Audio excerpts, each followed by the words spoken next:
Bueno, ¿estamos ya? Buenas tardes a todos. La semana pasada tuvimos una interrupción del curso, pero ya ahora estamos en tierra derecha para seguir con él.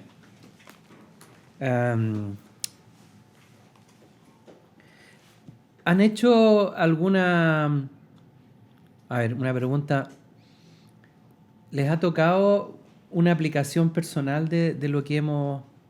de lo que se ha escuchado, lo que se ha compartido en este curso? ¿Les ha tocado poder ponerlo en práctica? ¿Algunos principios, cosas que se han aprendido? Sí. ¿Sí? A ver, un ejemplo.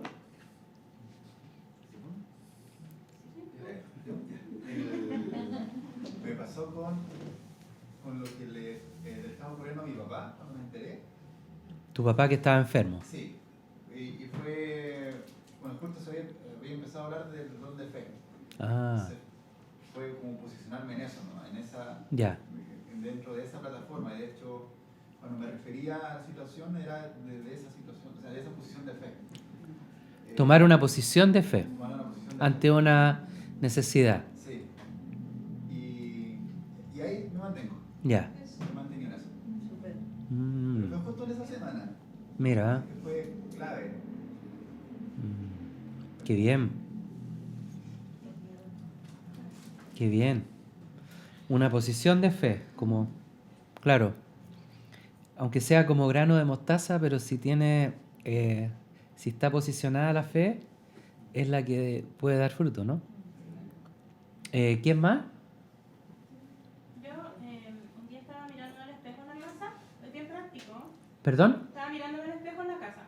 Ah, ya, mirándote al espejo. Claro, y a la tarde iba a venir al curso. Entonces dije, Señor, estoy aprendiendo el Espíritu Santo. ¿Cómo ora el Espíritu Santo en uno? ¿Cómo aplico? Porque necesito eso, como siento como inquietud dentro de mí.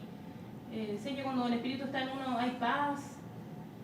Y me fui meditando todo el rato en eso, porque quería hablar de una situación también con otra persona y decía, ¿cómo le hablo? ¿Cómo le digo? Bueno, llegué al paradero y como que iba a tomar el colectivo, se me había olvidado lo que había estado pensando frente al espejo conversando. Estaba en el paradero y empecé a mirar como el mar, a hacer otras cosas. Entonces, como que la palabra decía, cuando venga el Espíritu Santo guiará toda la verdad. Me recordó esa palabra. Ya. Y vino el colectivo y se me olvidó. Me subí al colectivo y decía, ¿cómo obra el Espíritu Santo? Todo el rato iba pensando como en eso. Y cuando me subí al colectivo iba tranquila, pero como con esta palabra en la mente como internalizada, muy profundo. Cuando iba en el colectivo me acuerdo y dije, abrí la billetera para pagarle al señor del colectivo y no tenía mi billetera. Entonces, Ya. le dije, claro, me recordará todas las cosas. Y le dije al caballero, señor, disculpe, dije, vivo aquí nomás, le dije yo, porque estábamos en los Arrayanes y yo iba cerca de otra esquina, un poquito lejos, entonces digo, tengo que devolverle a mi casa a buscar mi billetera porque no tengo para pagarle. Y me dijo, pero no se preocupe señora, yo la acompaño, y yo la espero, me dijo el señor del colectivo, no llevaba a nadie. Se devolvió, me acompañó, esperó abajo del condominio, el colectivo, me esperó, fui a buscar la billetera y le pagué. Y ahí empecé a conversar, me empecé a decir que el Espíritu Santo se movía aquí en la tierra, aproveché de predicarle. Y él me dijo, yo también soy cristiano, de hecho me llamo Cristian, me dijo. Oh. Me dijo, porque yo esto lo hice, me dijo, porque yo creo que usted habla con el Espíritu bueno, me dijo, porque yo no hago estas cosas con la gente normalmente. Entonces, como que me fui, todas esas preocupaciones como que se fueron. Sí, Señor, gracias. Así obras tú, quizás en este detalle y en tantos otros que vas a hacer más adelante. Mira, estar en el espíritu nos prepara para esperar lo inesperado. Para enfrentar lo inesperado. Qué bueno. Qué bueno. Bueno, hay... en En realidad, la doctrina del Espíritu Santo es algo que nos ayuda a entender mejor a Dios, cómo opera Dios en el mundo ahora, ¿no? También cómo opera Dios a través de la iglesia y por lo tanto cómo Dios puede usarnos a nosotros para su propósito. Y también, al conocer esto, nosotros nos vamos conociendo a nosotros mismos, porque somos depositarios de dones de Dios que están en nosotros para operar con nosotros. Entonces, también como que podemos conocernos en una faceta nueva, como ser sorprendidos por Dios, porque a lo mejor nadie antes ha ministrado el Espíritu Santo como ahora, ¿ah? O nadie se atrevía a imponer manos sobre un enfermo con fe, confiando en que éste iba a ser sanado. O sea, a lo mejor uno ha orado por muchas personas, pero qué distinto es cuando uno lo hace con el don de fe operando, ¿no? Lo hace por medio del don de fe. Qué diferente. Y entonces también nos vamos conociendo a nosotros mismos, una faceta nueva que Dios puede estar revelando, ¿no? Qué importante, interesante de conocer. Bueno, hoy día,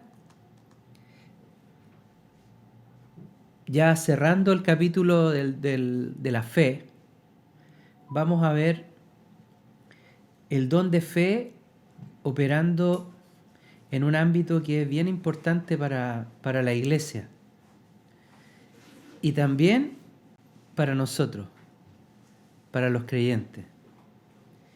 Y esto tiene que ver con la corrección de Dios, la disciplina de Dios. Entonces, ¿cómo Dios puede impartir su divina disciplina mediante el don de fe? Disciplina divina operada mediante el don de fe. ¿Ok? Bueno, Señor, Padre Celestial, te damos gracias por esta tarde. Gracias, Espíritu Santo, por revelarnos tantas cosas, Señor, por mostrarnos como todos esos recursos que tú tienes, esa biblioteca de cosas, Señor. Es como si estuviéramos en un lugar donde hay los libros más importantes de este mundo y del mundo espiritual y tú nos das acceso a ir conociendo cada aspecto, Señor, cada volumen. Gracias, Señor, por ponernos delante de tu sabiduría y tu conocimiento, Señor.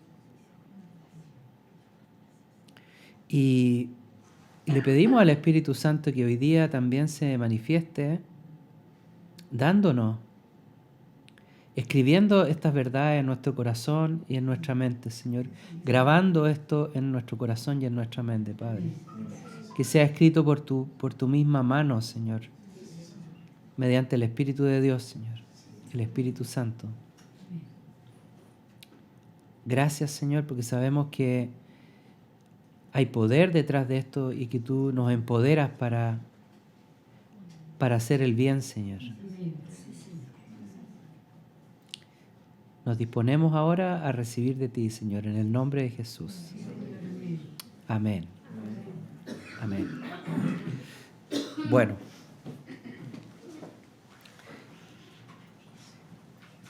La justicia y la injusticia. ¿Ah? En este mundo a veces vemos cosas así como trágicas respecto a lo justo, lo injusto, ¿no? Generalmente reparamos más en las... O sea, se nos muestra, se nos enseña más las injusticias que hay en este mundo, ¿no? Y cómo, por ejemplo, personas que son culpables de delito y todo, de repente salen libres y están por esta puerta giratoria, ¿no? La justicia del hombre es imperfecta. Es imperfecta. Y también tenemos que estar conscientes de que parte de esa imperfección la llevamos nosotros. La llevamos nosotros. Mientras estemos en este mundo, no se haya completado la obra de Jesucristo en nuestras vidas, vamos a estar sujetos a esta imperfección. Y si estamos todos juntos, imperfectos, puede que haya imperfección entre nosotros, entre todos nosotros, ¿no? ¿Cierto?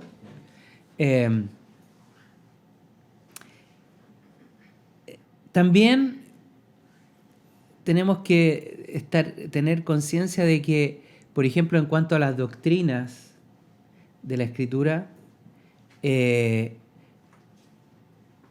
a veces hay situaciones en las cuales es imposible ponerse de acuerdo. ¿Ah? Como que hay una tendencia a decir esto, otros dicen otra cosa, y como que no hay un absoluto. Y esto también ocurrió en la iglesia primitiva. En la iglesia primitiva hubo diferencia entre una posición, ¿no es cierto?, al principio, como quienes debían guardar el tema de la circuncisión o los rituales. Y bueno, en ciertos aspectos a las personas se les dio libertad de conciencia. Entonces, cuando se hizo el primer concilio de Jerusalén, después de debatir y de ver varias cosas, se establece a través de una carta de que se manejaran con libertad, exceptuando ciertas reglas. ¿Cierto? Es así, ¿no? Entonces había libertad. No había una doctrina absoluta en cuanto a ciertas... Bueno, los que querían conservar ciertas tradiciones y cosas, bueno, no se les impidió.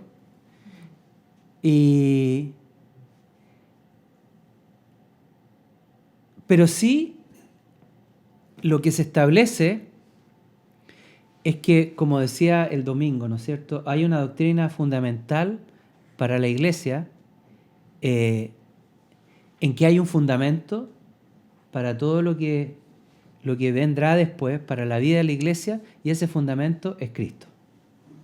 La Iglesia está fundada en Cristo, en Jesucristo.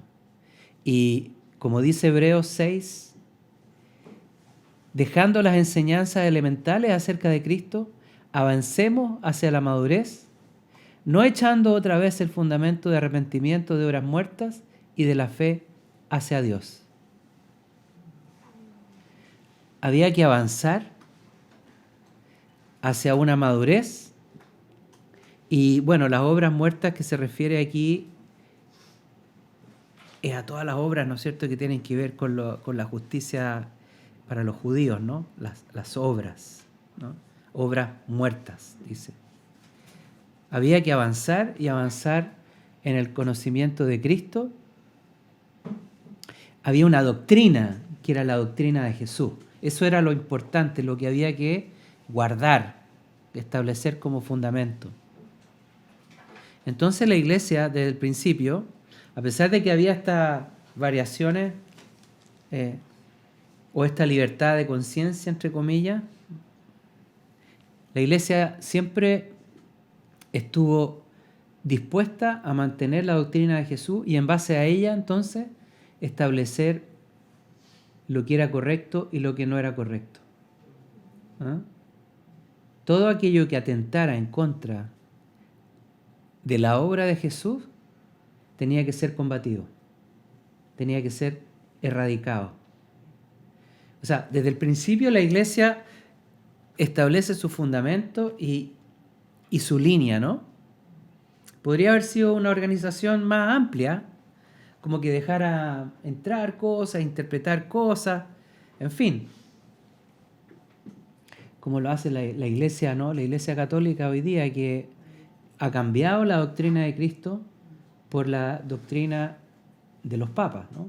Los papas publican encíclicas cada cierto tiempo y las encíclicas vienen a ser normas interpretativas, normas de conducta, normas de cómo esos creyentes, entre comillas, se relacionan con el mundo y ante las cosas que ocurren en el mundo. Pero la iglesia primitiva no era así. La iglesia primitiva se mantuvo firme siempre en base a las enseñanzas de Jesús, lo que Él dijo, lo que Él estableció, y así debe ser. Así debe ser. En 2 de Juan, el verso 9 dice: todo el que se desvía y no permanece en la enseñanza de Cristo no tiene a Dios. El que permanece en la enseñanza tiene tanto al Padre como al Hijo. Si alguno viene a vosotros y no trae esta enseñanza, no lo recibáis en casa ni lo saludéis, pues el que lo saluda participa en sus malas obras. Fíjense. O sea, le está diciendo a los discípulos, ¿no? A los miembros de la iglesia, que ni siquiera en su casa reciban aquellos que trastocan, que no permanecen en la enseñanza de Cristo, o sea, que hablan otras cosas. No está hablando de los pecadores, de los que vienen del mundo, que vienen, digamos, maltrechos, que han sido malvados. Está hablando de aquellos que enseñan otras cosas respecto de la verdad que es Jesucristo. O sea, eso es algo que hay que tener mucho celo y mucho cuidado en la iglesia. Ahí es donde está el cuidado. No en que lleguen o no lleguen pecadores, o homosexuales, o esto, lo otro. El Señor va a lidiar con eso, no tiene ningún problema. Pero sí lo que nosotros tenemos que, y lo que vamos a ir viendo respecto de la fe, ¿no es cierto?, para aplicar disciplina, es cómo debemos salvaguardar la integridad de la iglesia, la pureza de la iglesia, la vida, ¿no es cierto?, y la vitalidad de la iglesia en cuanto a la sana doctrina, que está basada en Jesucristo. ¿Mm?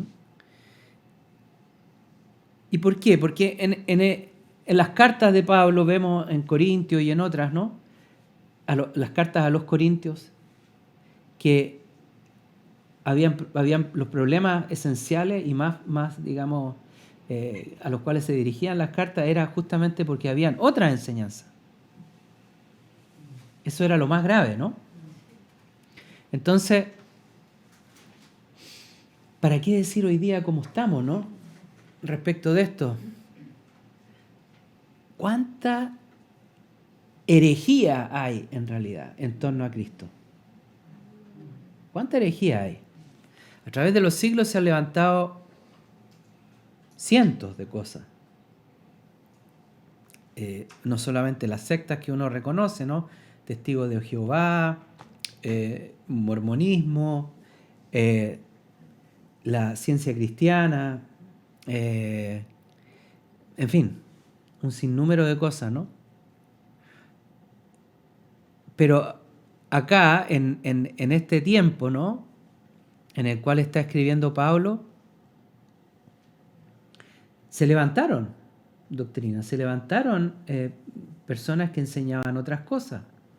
Y cosas que eran como verdades así bien elaboradas, bien como...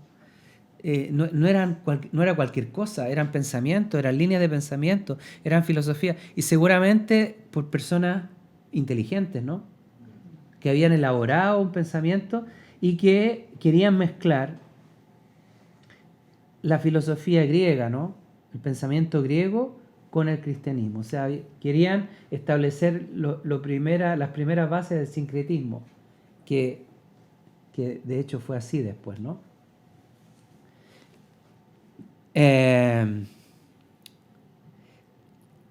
Habían 3 personas que son nombradas por Pablo, Himeneo, Alejandro y Fileto.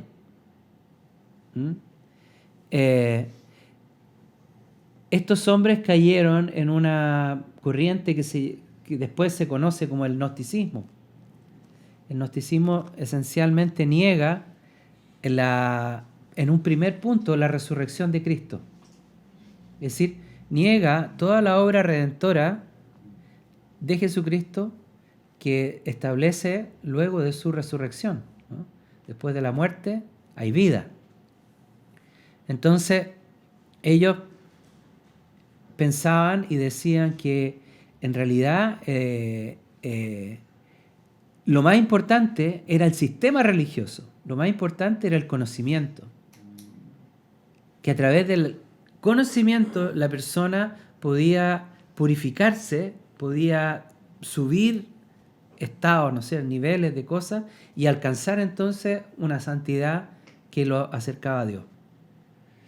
Entonces, imagínense, o sea, absolutamente humanista, saca a Jesús.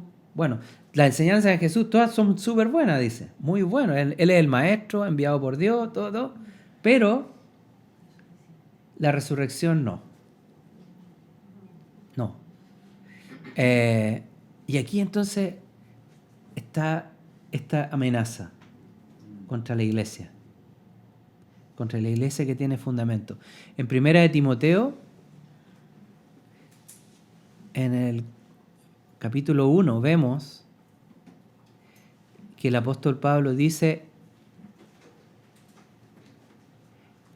guardando la fe, a partir del verso 19, guardando la fe y una buena conciencia, le habla a Timoteo, que algunos han rechazado y naufragaron en lo que toca a la fe,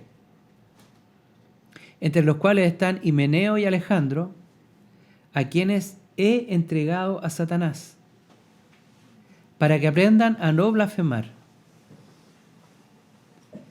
Aquí está Himeneo y Alejandro, y él dice, yo los entregué a Satanás. Vamos a ver que esta declaración forma parte de esta disciplina de Dios en que involucra la fe, ¿no? Él está hablando desde una posición de fe, lo que está diciendo. Lo entregué a Satanás. No está diciendo una maldición carnal que se le ocurrió a él. Está hablando con fe, declarando algo, un principio de fe. En 2 de Timoteo, capítulo 2, también dice en el verso 16,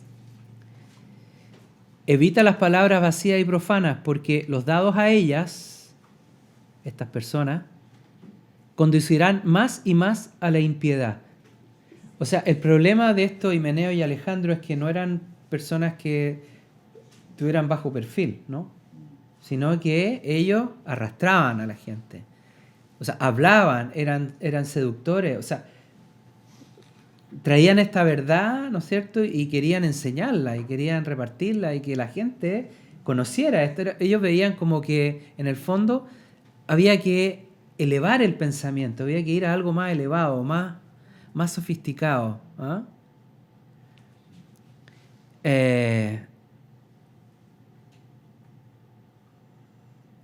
De aquí surgen varias sectas, ¿no? Varias corrientes, varias escuelas gnósticas, que hasta el día de hoy uno ve de repente en el metro, escuela gnóstica no sé cuánto, y sale un triángulo así con una persona sentada ahí, y conferencia.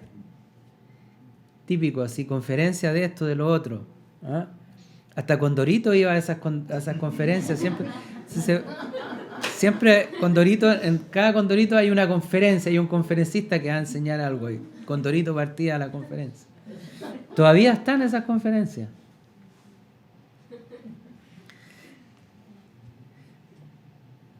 Bueno, ¿qué pasa con este pensamiento? Que es un pensamiento que se mantiene alrededor de la verdad. O sea, como dándole vuelta a la cosa, pero no centrado en la verdad. ¿Ah?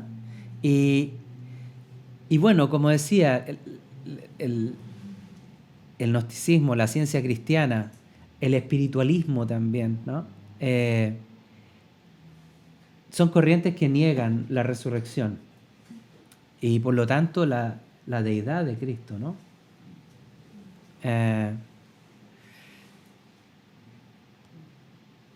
Pablo se refiere a estas personas como personas que resisten la verdad. Resisten la verdad y que blasfeman.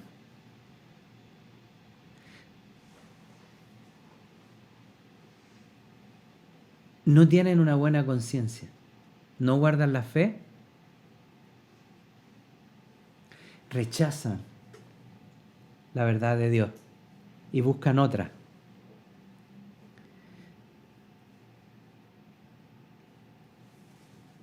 Y por lo tanto también con estos argumentos seductores llevaban al error a muchos. ¿Alguien puede buscar 2 de Timoteo 4?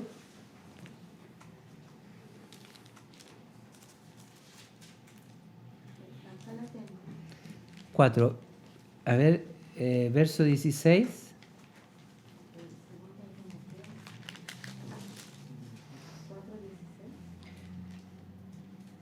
Espérate. A ver, espérate, no. No, 14. De 14 a 16. ¿Puedes leer? ¿Bien fuerte? ¿Qué capítulo? 4. Alejandro el calderero me ha causado muchos males. El Señor le pague conforme a sus hechos. Guárdate tú también de él, pues en gran manera se ha opuesto a nuestras palabras. En mi primera defensa ninguno estuvo a mi lado, sino que todos me desampararon. No les sea tomado en cuenta. ¿Hasta Ya. 16? Sí, ahí está bien. Ahí está Alejandro. Alejandro, Himeneo, que aquí, o sea, ya ha entrado en un rango de desprestigiar a Pablo y causarle más mal, ¿no? Y ya Pablo está mal ahí, soportando prisiones y eso, y aquí este hombre sigue echándole leña al fuego, ¿no? Y dice, el Señor le pague conforme a sus hechos. O sea, mantiene esa distancia con él, es una persona con la cual ya no tiene relación, lo ha entregado, ¿no? Lo ha entregado.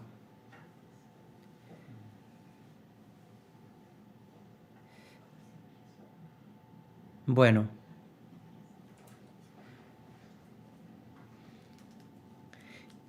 ¿Cómo hay que manejar este asunto en la iglesia?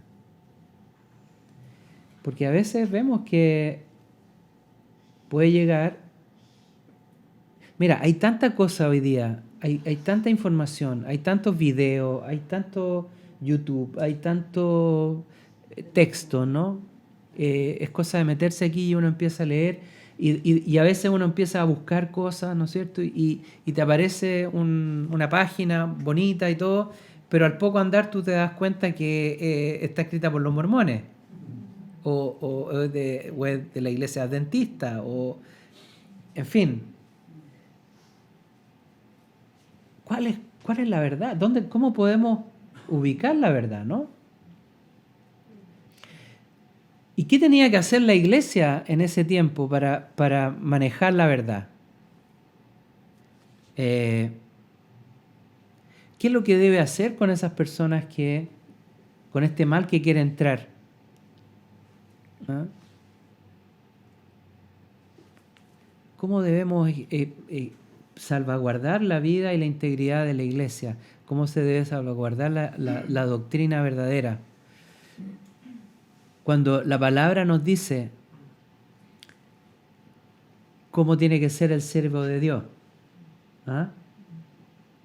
No debe ser rencilloso, sino amable para con todos, apto para enseñar y sufrido, corrigiendo tiernamente a los que se oponen. Por si acaso Dios les da arrepentimiento que conduce al pleno conocimiento de la verdad.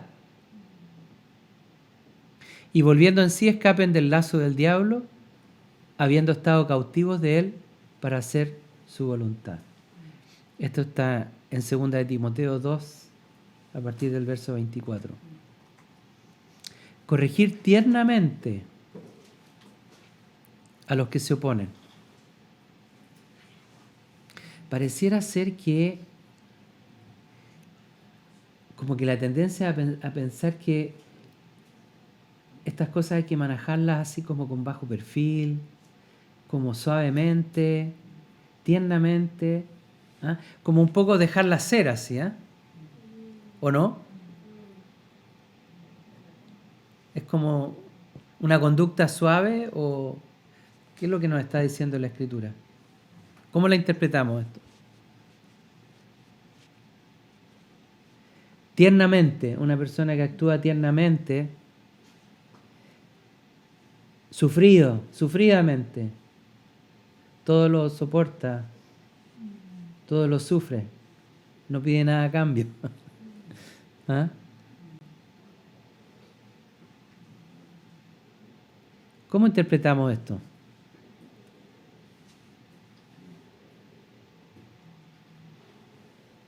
Bueno, si alguien de la iglesia, pienso yo, o sea, creyente como nosotros, es realmente saber que está en un error, informarme yo, a nivel yo mismo, si él está en un error.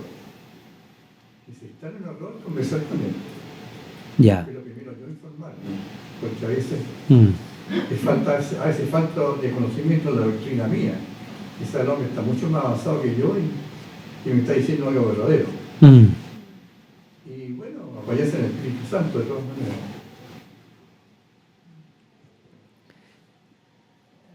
Claro. La verdad es que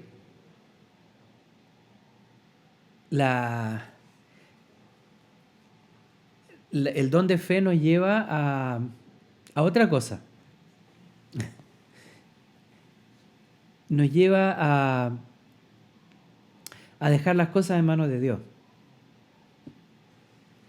Esa es la verdad. Y lo que nos está diciendo aquí es cómo debemos enfrentar la verdad. O sea, cómo debemos enfrentar la situación. ¿Ah? Pero la forma, digamos, la acción misma, la vamos a ver enseguida, la va a hacer Dios. La va a hacer Dios. ¿Cuál debe ser nuestra actitud? No confrontacional, ¿ah? No, digamos, vengativa, no airada tampoco. ¿Cómo dice acá, po? Sin rabia, no rencilloso, no buscando enfrentar y como la confrontación con la persona. Amable, apto para enseñar y corrigiendo tiernamente. Esa es la actitud. Pero la verdad es que este tipo de hechos tiene que ser enfrentado drásticamente, radicalmente. Con todas estas características de la persona que está en autoridad, pero tiene que ser drásticamente, tiernamente, o con, ¿no? Firmeza, podría ser, con firmeza. Con firmeza, claro. Sí. Sí. No se puede dejar libertad en la iglesia para que este tipo de cosas se manejen, se muevan. Hay que enfrentarlas drásticamente.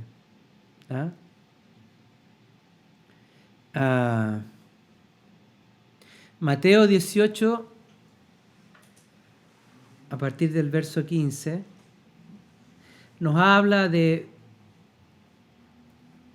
varias cosas, varios métodos para manejar los casos de indisciplina o de falta, ¿no?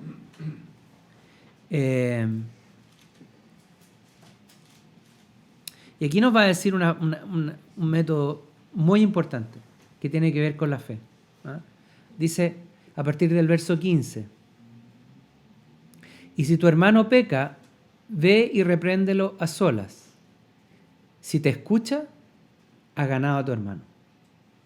Esa es la primera instancia. Como decía Renato, hacer escudriñar primero, ver, después a lo mejor conversar con la persona y informarse, ¿no? Y bueno, si uno ve, repréndelo a solas. Si te escuchas, has ganado a un hermano. Gracias, Señor. Pero si no te escucha, lleva contigo a uno o a dos más, para que toda palabra sea confirmada por boca de 2 o 3 testigos. Este es el siguiente paso. Cuando la persona no quiere entender, ¿no? Bueno, entonces el segundo paso es hablar y exhortar con testigos, ¿no? Y si rehúsa escucharlos, dilo a la iglesia. O sea, hay que presentar el caso ya delante de toda la iglesia y decir, esta persona está en error, ¿no? Y si también rehúsa escuchar a la iglesia, que este ya es el caso de lo que estamos hablando ya, ¿no?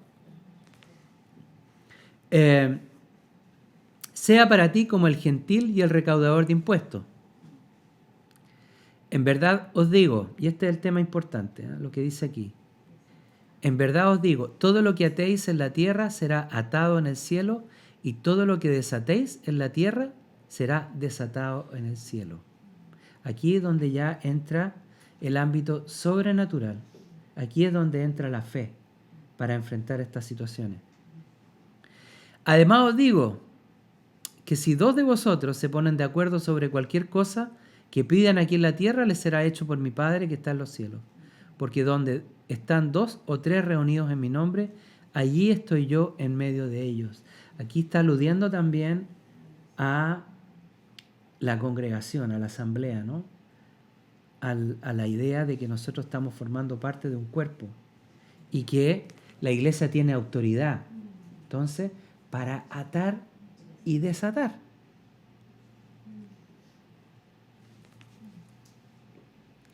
Y aquí entonces es donde entra la fe.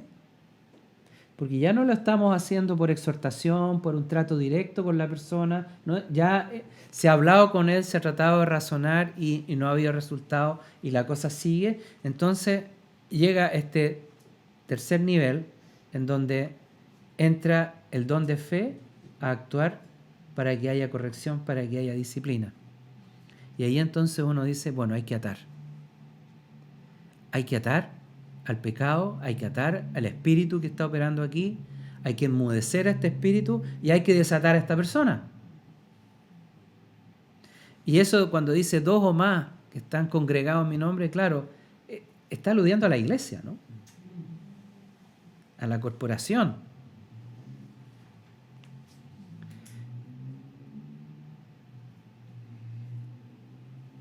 Y aquí entonces donde, bueno, con respecto a este atar y desatar, por eso Pablo dice que a Himeneo y Alejandro los ha entregado a Satanás en un acto de fe, ¿no? En una declaración de fe, en el nombre de Jesús, yo entrego a estas personas para que aprendan a no blasfemar.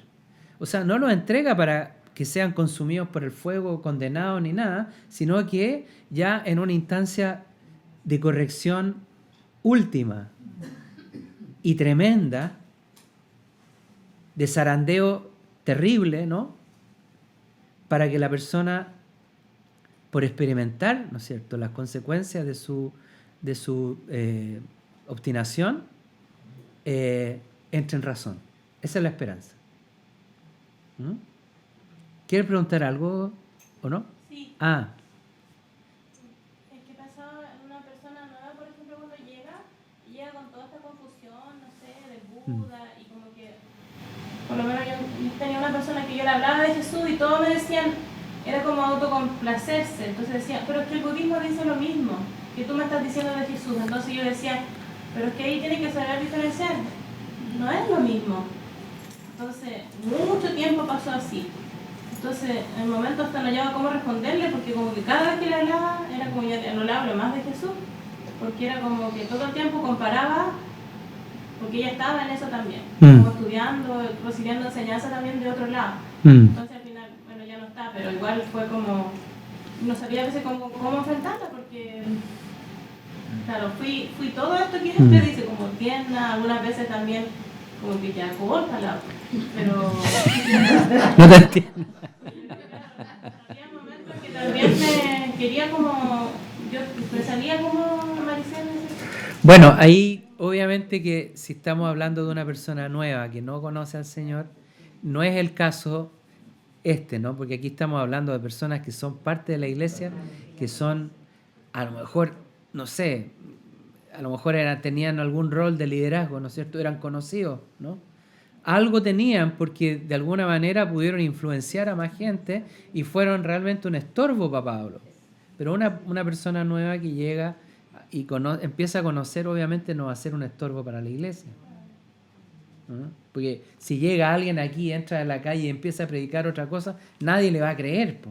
Todos van a estar claros, oye, pero esta persona no tiene nada que ver con nosotros. O sea, pero no es el caso aquí. El caso de esta disciplina espiritual es en un grado mayor.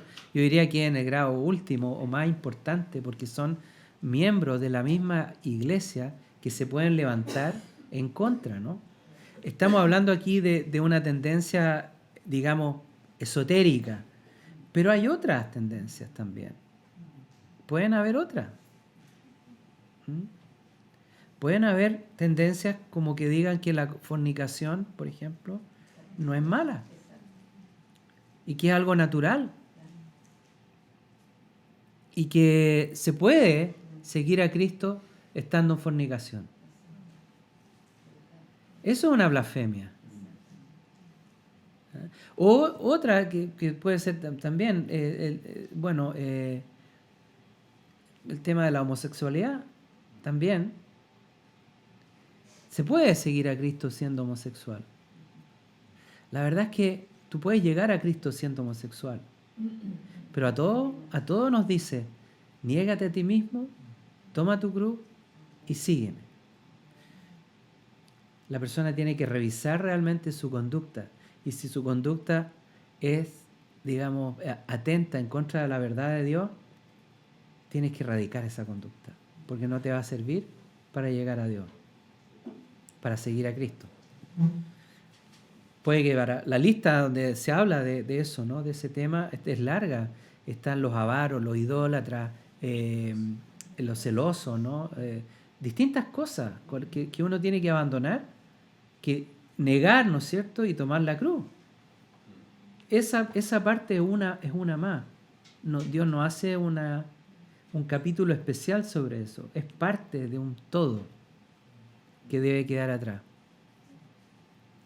Entonces, pero pueden haber, y de hecho las hay hoy día, hay disciplinas en el mundo cristiano y en iglesias bien constituidas y muy antiguas que dicen que la homosexualidad no es un pecado delante de Dios y que se puede ser y ser sacerdote o sacerdota, no sé cómo. Yo escuché en una oportunidad un cristiano de otra iglesia sobre el diezmo. También la doctrina del diezmo, claro. Eso es un engaño. Claro. También. Claro, hay gente que dice que no es necesario diezmar, que no. Claro. Bueno, si no diezmáramos, entonces olvidémonos de tener casa en Vallenar, de tener el templo acá, estaríamos haciendo alta enseñanza en la calle y no sé, en un camping, ¿no? Olvidémonos de los micrófonos, del computador, de la transmisión, de todo, ¿no? Es algo que es de lógica nomás.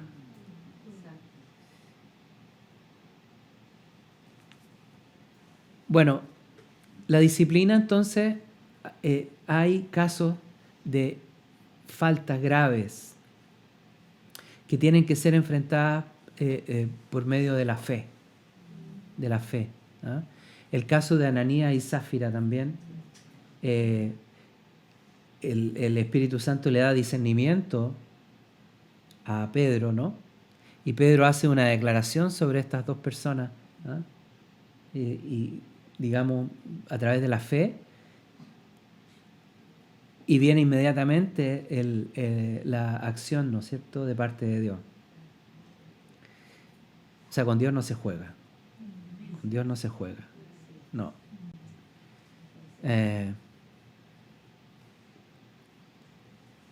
Pero en estos casos en que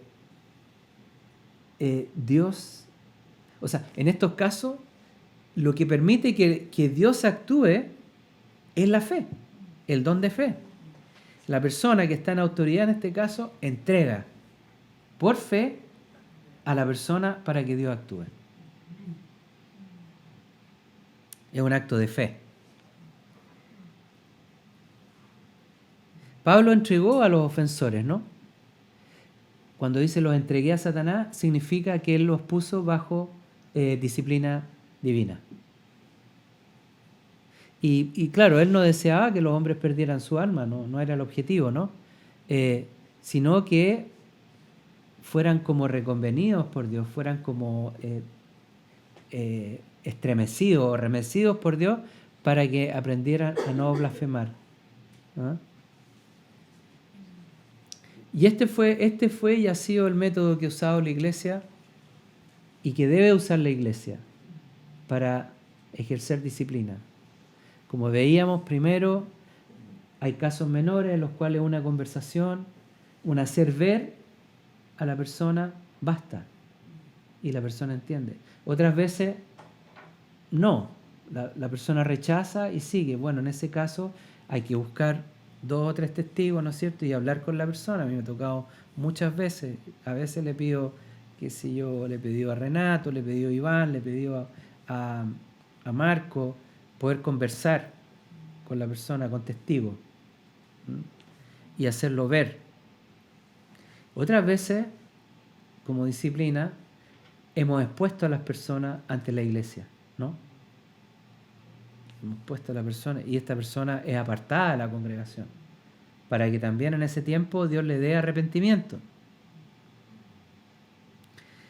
Y otras veces hay que decir, no, creo que a nosotros no nos ha tocado, o tal vez sí, pero Señor, te entregamos a esta persona para que tú actúes ahí de acuerdo a tu soberanía. Y eso puede ser que Dios le dé paso al diablo, le diga ya, ahí está. Y el diablo actúa. Tiene licencia.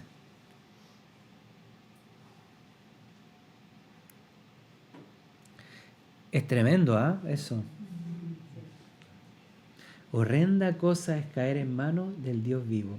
Hasta ese momento hemos estado nosotros como iglesia intercediendo, conversando, dialogando, haciendo ver a la persona, pero en algún minuto hay que entregar a la persona y la Biblia dice, cosa horrenda es caer en manos del Dios vivo. Y incluso para algunos ya no hay esperanza, así como que... Pero eso no lo eso la gracia, y le damos gracias a Dios, que no es decisión nuestra. Nosotros no lo decidimos, no nos toca esa parte. Gracias, Señor. Qué alivio. Qué alivio. Nosotros no estamos para hacer caer fuego sobre nadie. ¿Ah? Bueno, hay un caso en la Escritura que está en la primera carta de los Corintios, en el capítulo 5. Un caso bien serio de inmoralidad.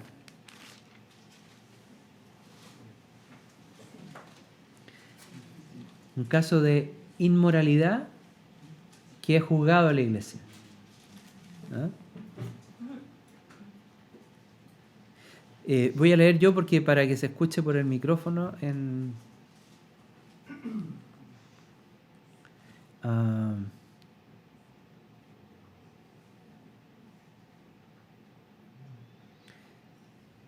Dice, en efecto, se oye que entre vosotros hay inmoralidad. Y una inmoralidad tal como no existe ni siquiera entre los gentiles. Al extremo de que alguno tiene la mujer de su padre. O sea, había inmoralidad en la iglesia,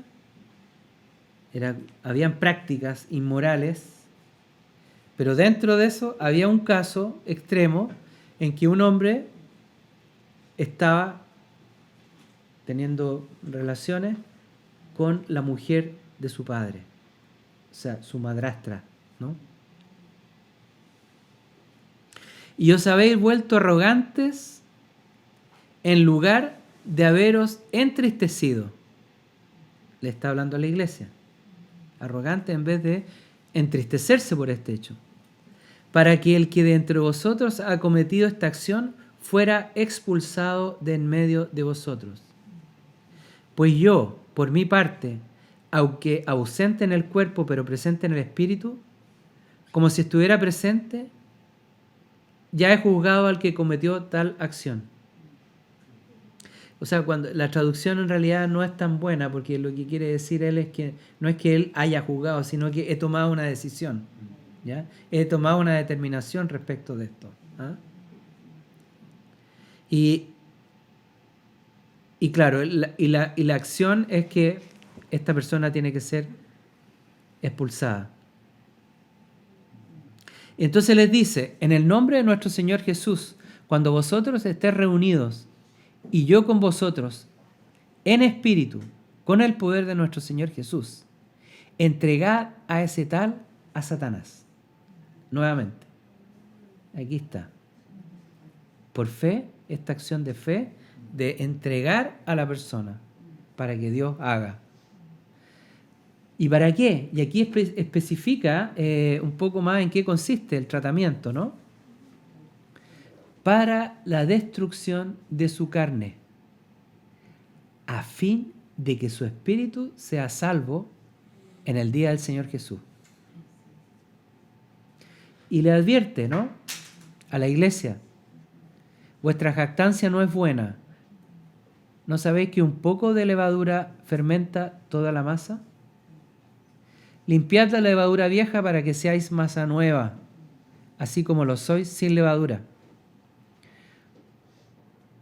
Porque aún Cristo, nuestra Pascua, ha sido sacrificado.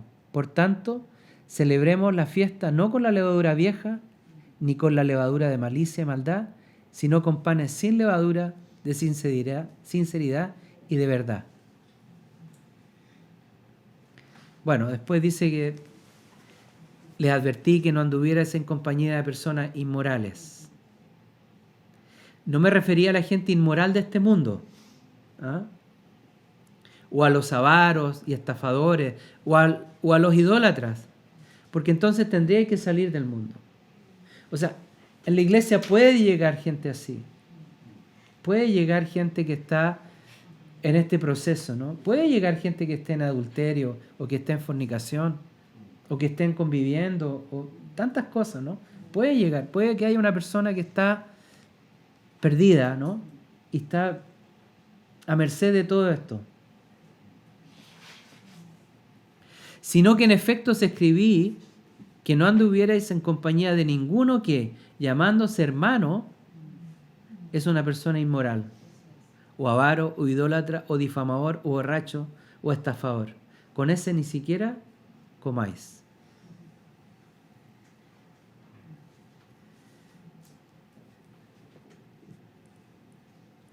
Ese es un tema, llamándose hermano, o sea, siendo hermano de miembro de la congregación. No, yo soy miembro de esta iglesia, yo soy cristiano, me congrego, soy parte de la iglesia, y esa persona está actuando inmoralmente. A ese dice que hay que sacarlo fuera. Hay que sacarlo fuera.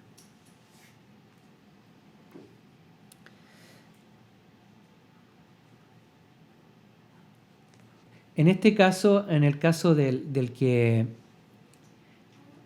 esta persona, no admitía mucha indagación. O sea, era un hecho así que estaba a la vista. Ahí está. Estaba viviendo con la mujer de su esposo, de su papá, ¿no? No sé cómo habrá sido. Seguramente el papá o murió o no estaba.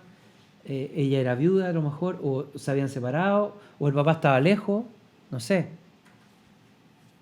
Pero el hecho es que era la esposa de su padre. Y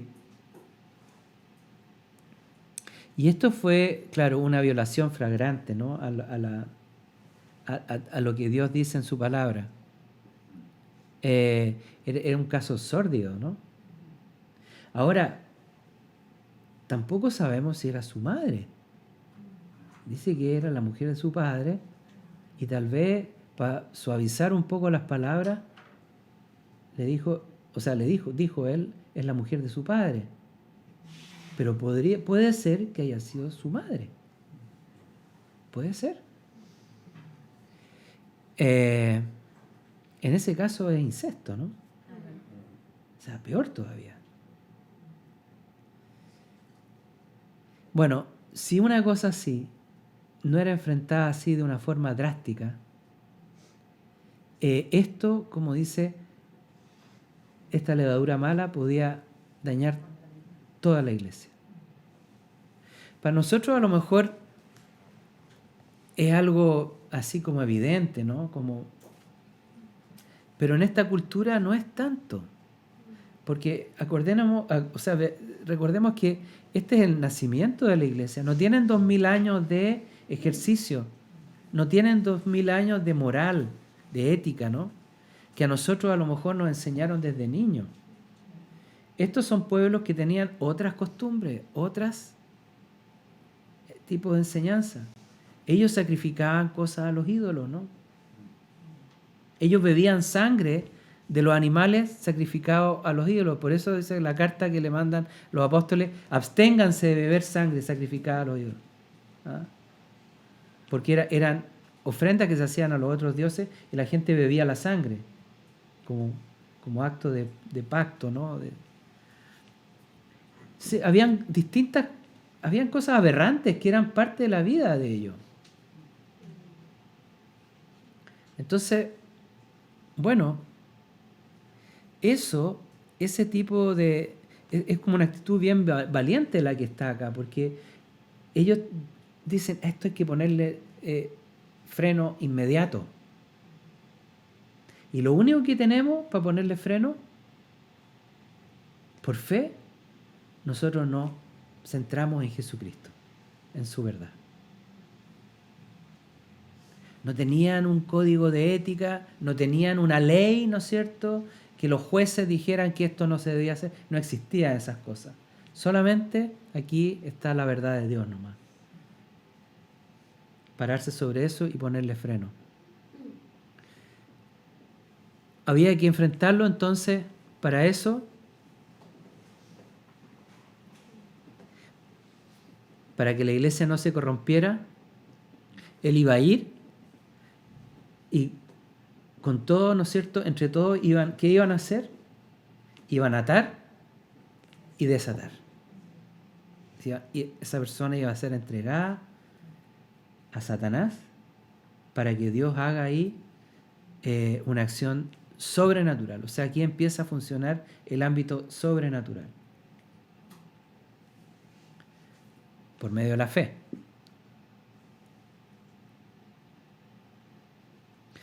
Fíjense que a veces, claro, uno podría decir, bueno, como nosotros tenemos leyes y cosas así, a lo mejor es cosa de simplemente poner una denuncia. Si vemos que una persona, por ejemplo, tiende a abusar, o hay una tendencia a, no sé, a pedofilia, por ejemplo, y ocurren cosas, ¿no? Bueno, basta poner una denuncia en los tribunales nomás. Pero a veces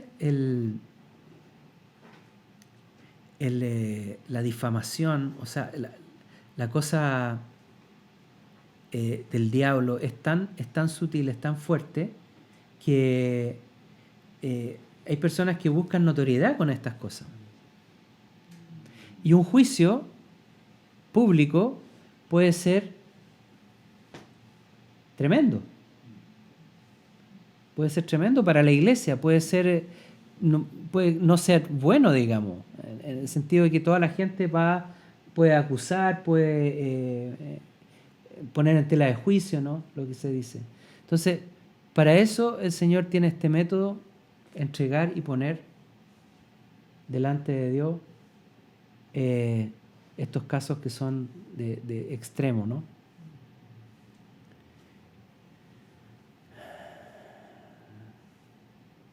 Bueno, el hecho es que hay que impartir disciplina. Hay que impartir disciplina. Están las formas que establece Dios y está este punto, ¿no es cierto?, finalmente en que uno simplemente aplica, no sé, la palabra, lo que dice Dios en su palabra, y el don de fe actúa entonces para entregar a las personas para que Dios mismo haga juicio y corrija.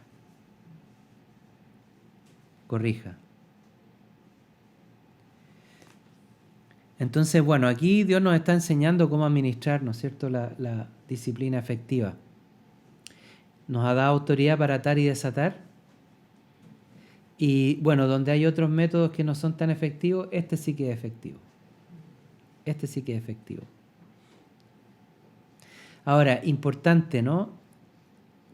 Como decíamos, cómo nosotros, nos toca a nosotros, en el caso de la iglesia, cómo actuamos ante estos casos. Primero, como decía el apóstol Pablo, en lugar de haberse entristecido, ustedes han sido arrogantes. O sea, han mantenido la cosa. Lo primero, como iglesia debemos afectarnos. Bueno, la iglesia a lo mejor no va a conocer tal o cual situación, pero las personas que nos toca a nosotros, a lo mejor los ancianos, no sé, encargados de plantío, el que sea, tiene que haber inmediatamente una actitud compungida, ¿no? Y dolida ante lo que está pasando. ¡Qué doloroso! ¡Qué fuerte esto! La persona está enseñando otra cosa, está hablando, quiere llevarse a la gente a, no sé, a tal o cual idea, ¿no? Tremendo. Nosotros tenemos que dolernos, es decir, estar sensibles ante la situación y clamar a Dios y pedirle a Dios que haya disciplina, que haya corrección. Lo segundo es que esta situación tiene que estar bien clara delante de la persona, tiene que ser bien expuesta, ¿no? Mira, tú estás hablando, estás diciendo esto no puede ser. Hay que ponerlo ahí, los hechos así, en evidencia.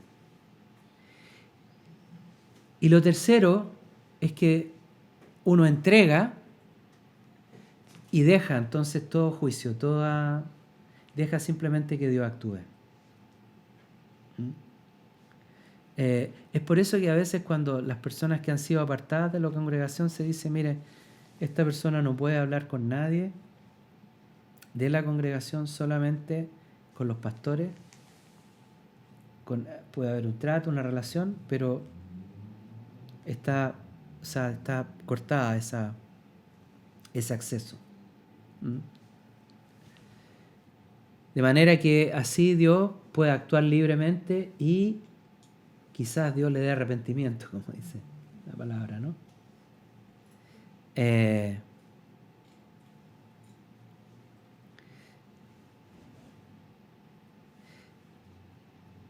Dios, tenemos que confiarnos, ¿cierto? Por fe también de que Dios es un juez perfecto.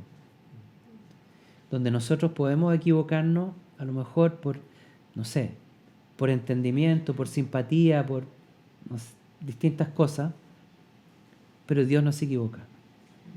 Dios sabe cómo actuar. Y bueno, el que nada hace, nada teme, po.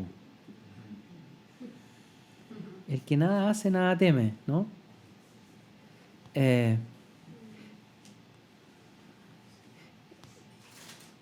Esta disciplina es implementada a través de la fe. Por eso el don de fe está actuando aquí. Porque involucra fuerzas espirituales que se van a empezar a mover ahí.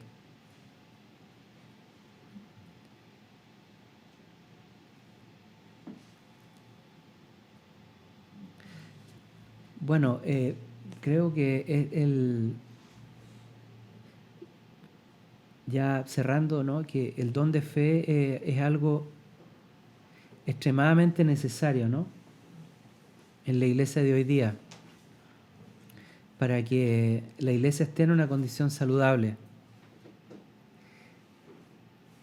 Y lo que realmente el ánimo que debe haber en nosotros, y también involucra la fe, tenemos que tener fe en que la persona va a ser restaurada, o sea, poner nuestra confianza en Cristo para que la persona sea corregida.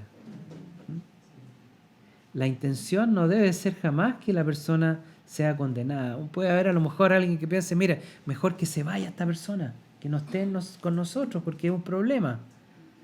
Pero ese no es el pensamiento de Dios.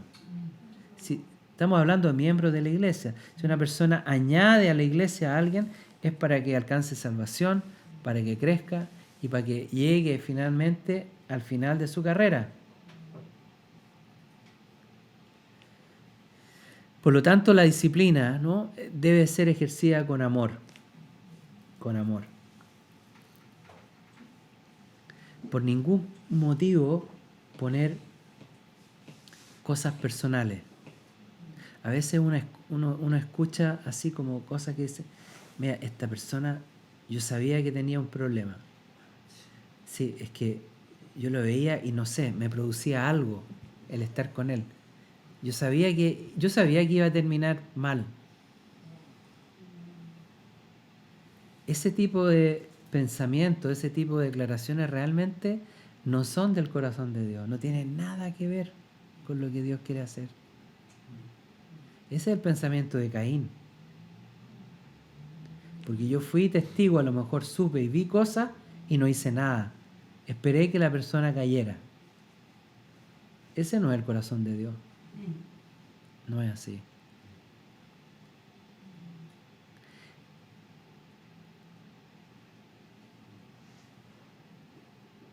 Lo que se busca, lo que Dios va a hacer es destruir la carne.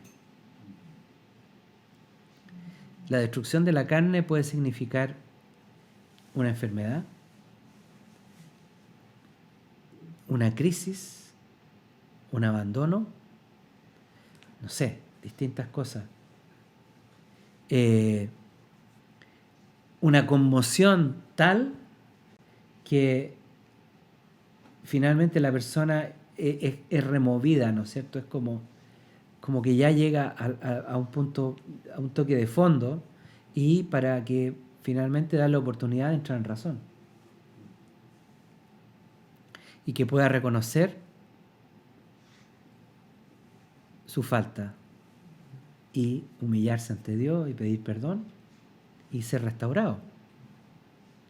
Y han habido casos así. Han habido casos así donde la persona realmente recibe un trato de Dios duro, firme, y con el objeto de que entre en razón. Entre en razón. El objetivo, salvo en algunos casos que son demasiado atentatorios, en contra del Espíritu Santo, por ejemplo, blasfemia en contra del Espíritu Santo, cosas que son atentatorias en contra de la iglesia, el objetivo es que la persona sea restaurada. Sea restaurada. Eso es.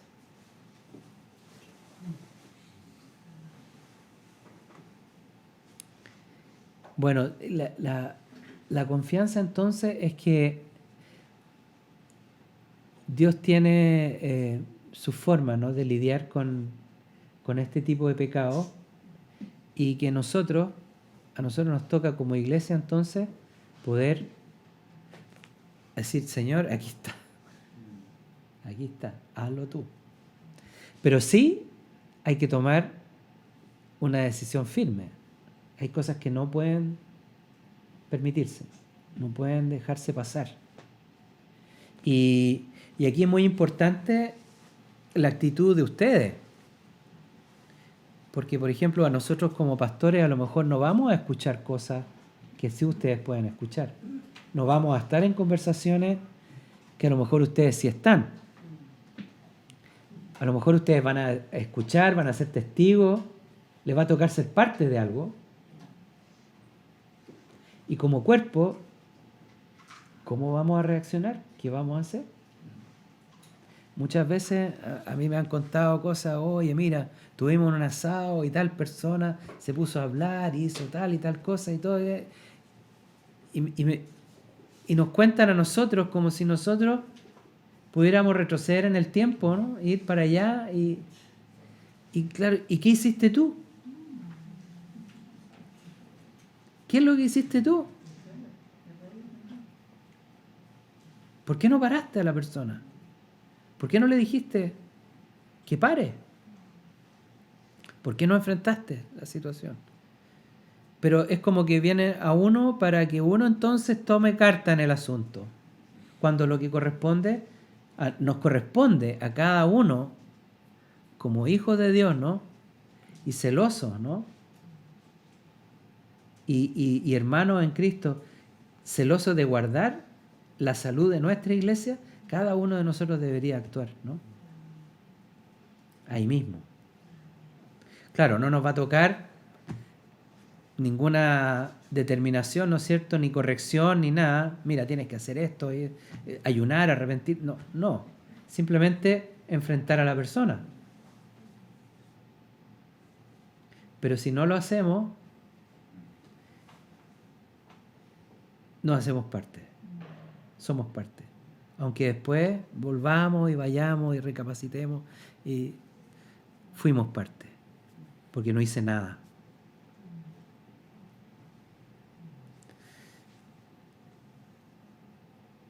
Bueno. Amén. Amén. Bueno. Franco, ¿te gustaría orar para cerrar?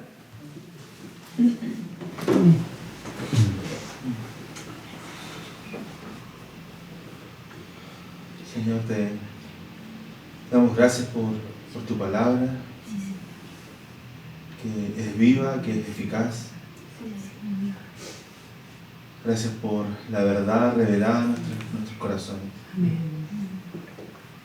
Sí, Señor. Espíritu Santo, te pedimos, Señor, que esta verdad sea afirmada en nuestro corazón. Que esta verdad sea un fundamento en nuestra vida, en nuestro andar, en nuestro caminar, y que podamos madurar en esta fe, podamos crecer en esta fe que a ti te agrada, esta fe que nos sostiene. Sí, Señor. Señor, una fe que sea inconmovible. Amén. Que nos permita afrontar estas situaciones en santidad, Sí, Señor. agradándote a ti y guardando este tesoro preciado. Amén, Padre. Sí, Señor.